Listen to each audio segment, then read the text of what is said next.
Hi BookTube, it's Eleanor here. I'm going to do my weekly wrap up. This week I've read 3 books, 5 comics, and I'm a little way through another book. So without further ado, let's get into what I've read. So first this week I have read issues 2 to 6 of Deadly Class comic book series.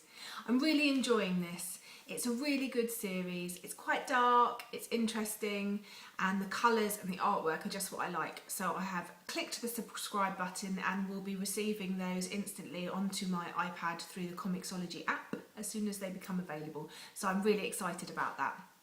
The story centres around a boy who has been homeless and has been in foster care, and it's just about his story.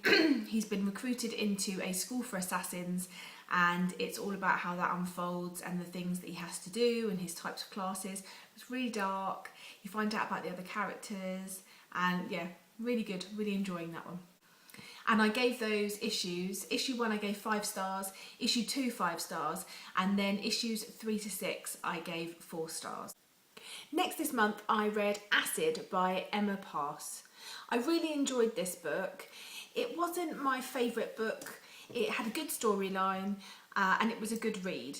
It's about Jenna Strong, and she's in prison for killing her parents, and the country is being run by a extreme police force called Acid, and they rule with an iron thumb or an iron fist, and it's about her fighting against the system, finding out what really happened with her parents.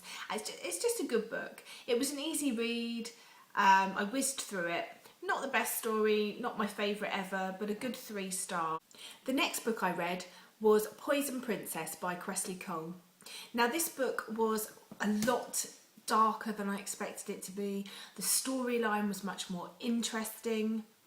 The story is of 16-year-old Evie who suffers from visions and seeing things and hearing voices in her head. She thinks that she's going crazy. She spends a short amount of time in a mental institution trying to find out what's wrong. Comes back to school for the next school year, and it's around what happens then. It's got love interests, but it's also very dark, and it's about tarot cards, which isn't something I've seen in a sort of YA type book before. And yeah, I really enjoyed it. It was quite a surprise. It wasn't quite what I was expecting, so that was a good 5 stars from me. And the last completed book I've read this week is Horns by Joe Hill.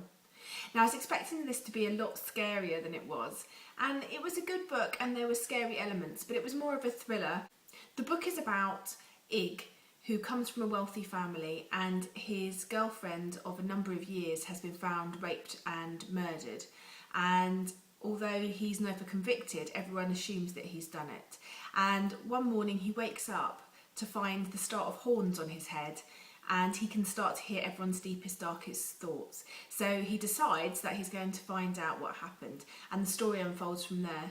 I did find it interesting, and it was quite fast paced, but I think the big problem I had with this book was that I didn't really care about any of the characters. I didn't like any of them. I wasn't particularly bothered about what happened to any of them, and therefore I found it a bit hard to really be invested in the story. So 3 stars from me, and you know, it won't put me off trying Joe Hill in the future. So that's what I read this week, and you'll have to wait a couple more days to find out what I plan to read next week. So bye BookTube.